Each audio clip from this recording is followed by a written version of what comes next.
Welcome back to Introduction to Nanoscience and Technology. Now, I have some major questions I'd like to ask, and this lecture is about these questions. First of all, how should we understand particles that behave like waves or waves that behave like particles? Because after all, that seems to be contradictory, right? And then secondly, what sort of quantitative or mathematical description can accommodate both sides and take into account quantities like energy, momentum, wavelength, position? Well, one simple way to consider these particles would be, let's write it down here and say that we can say that we can approximate an object that acts like a particle and a wave as what is called a particle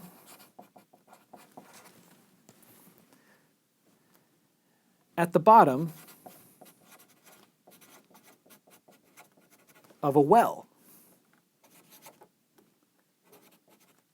And in particular, an infinitely deep well. And in this case, it would have what's called a square potential. And we'll draw that in just a moment. Now, there's a difficulty here because we have, we're talking about something that we can't see so well by itself. We can see the effects of it, but we can't directly look at it with our eyes. And so we need to look for analogies. And one of the most useful analogies is to think about a string on a musical instrument, or for example, a guitar string or a violin string. And this is one of the analogies that is important in this context. So consider for just a moment the analogy of a string standing wave. There are lots of standing waves throughout engineering, but in this case, let's just look at a simple standing wave on a guitar string. And in this case, of course, the pieces of this are that the string is firmly held on at its boundaries, or the two extremes. So the string is strongly bound at the two boundaries. All right, so let's draw a cavity, and this would be some kind of fixed block that's going to hold our strings. And then next, in this case, in this analogy, we also have discrete wavelengths resulting in the standing waves. All right, so you may not know what I mean there. I just mean something very, very simple, namely that we can have a string vibrating like this, right? It can vibrate in its most fundamental and longest wavelength situation, but we can also have it vibrate like that, right, with these portions oscillating and having nodes at the boundaries, and then of course a node in this case in the middle. And we can have all integer multiples of this, right? Right, so this would be a situation where the wavelength of this oscillation is actually half of the distance here, this distance L. All right, so distance L would be in this wave equal to half of the wavelength of the wave. And let's suppose that, that this is the distance x, where this is the origin. All right, and then in this case, what would the wavelength be? Well, of course, the wavelength here is just the wavelength, right? Because it would go the full cavity. What about this one? Well, in this case, its wavelength is from here to here. And so then, of course, the whole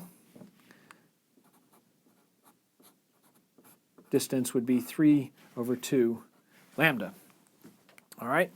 Or at least that distance would be 3/2 lambda, the wavelength. All right, so in these cases, the wavelength, of course, is different in each case. And so these are the discrete wavelengths that are possible, integer multiples of or at least integer multiples of wavelength over 2, some kind of distance of L.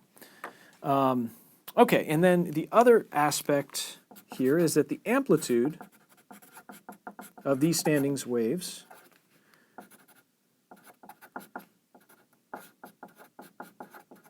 must follow a function that is a simple sine function.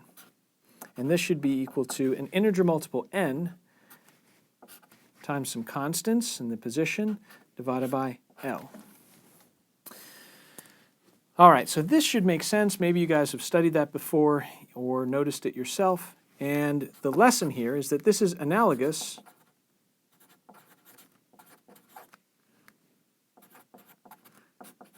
to the electron and photon.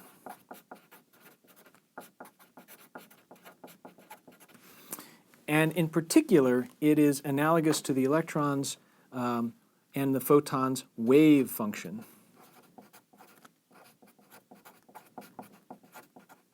And we usually give that a capital letter psi. Psi. All right.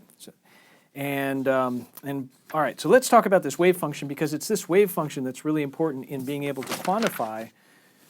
All right. So let's talk about this wave function and consider the. Okay, so let's talk about this wave function because it's very important in how we quantify the particle nature and the wave nature of electrons and photons. All right, so consider this wave function psi and also consider its square. All right, so note in this case that I want to draw an infinite potential well for an electron. And what I mean by that is that this is an infinitely high energy, and then this is a low energy surrounded by very high energy. So let's say this is a very high energy, somehow is created. I guess you can imagine it as perhaps a very infinitely high, infinitely steep electric field, or whatever you want to imagine it as. And then this axis is the function psi, the wave function.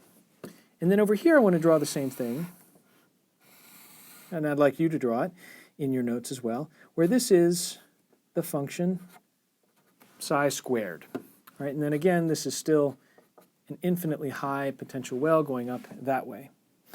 And all right, so let's consider that we now have a wave function that is analogous to the string being held at both of its ends. And this wave function is our description of the electrons and photons. All right, so we're going to note that the boundaries at either side of the potential well, and we can call this a potential well, or an infinite potential well,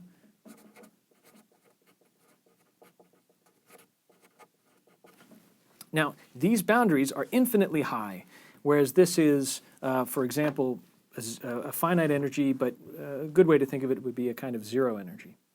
And I guess I can write that here and say that this would be energy is equal to 0. All right, and when we consider this wave function in these infinite potential wells, the boundaries impose 0 amplitude. All right, so if we were to draw the wave function here, at this point, the value must be 0. The actual value must have 0 amplitude. Now, it's not an energy, but it's an amplitude. So I'm drawing a lot of things here all at once, but this is pretty common. So the lowest wave function would be something like this, right? So we would say it's going to have a value, psi, that goes like this. And if we were to square psi, well, then it would also have that same shape, but of course be squared. So it might look something like this if I drew it well. Your textbook has this illustration that we're building here, but I'd like you to draw it in your notes. But refer to it so that you get the real deal. Now, this would be the lowest wavelength solution, right?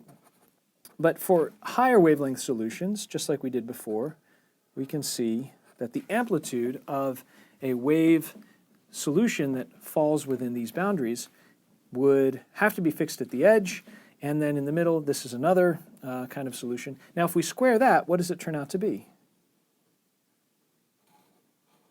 Well, it turns out to be something more like that. Now we can go to the next one and keep on going. And of course, now we have 3 oscillations here. And I'd like you to note that then this is the lowest energy state with a quantum number 1. And this has a particular energy, which we'll just label as the energy of the lowest quantum state, or E sub 1. And then this has another energy because it's the second quantum state, n is equal to 2, and then this is n is equal to 3. And what I want you to know is that each state that is an integer multiple higher wavelength is going to have an integer multiple higher energy. And so this is going to be n squared, in fact, of the lowest energy value. And so this is going to be 4 times E1. And this third quantum state, well, 9 E1. And the reason this is happening is because our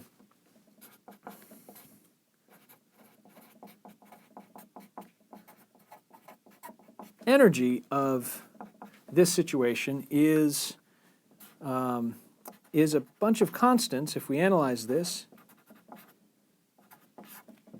times n squared. Right? So this is the quantum number in this case. So what am I saying here? Well, this is a picture of the wave function, and this is a picture of the square of the wave function of something that describes the electron and the photon bound within a potential well.